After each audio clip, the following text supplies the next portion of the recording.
So the machine we have behind us is a 1908 Dolbeer steam logging machine, and its purpose was to pull logs through the forest so that they would eventually be transported to the sawmill.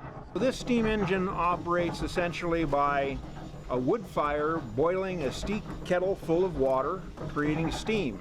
It carries a variety of whistles on it, but back in the day really it only had one whistle for purposes of communication within the forest. If there was a need for communication over the side of a hill, they would have what's called a whistle punk, a small boy that had a wire that was attached to the whistle, and he would watch the logging operation below and then pull the whistle at the right time so that the steam engineer could engage the machinery and pull the log up from an area where the engineer couldn't exactly see it.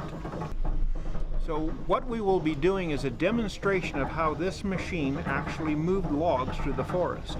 Essentially, the loggers would drop the trees and this machine would roll the logs into two-pole chutes, which is basically a road through the woods. They would drag these logs through the woods, eventually dumping them into Shaver Lake. It would be gathered up by the steamboat, the Michigan, transported over to the sawmill. The sawmill would then cut them into boards.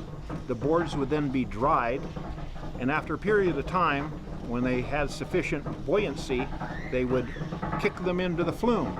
And then the flume was 42 miles long and would reach Clovis 6.5 hours later. So at the turn of the century, this was the latest and greatest technology.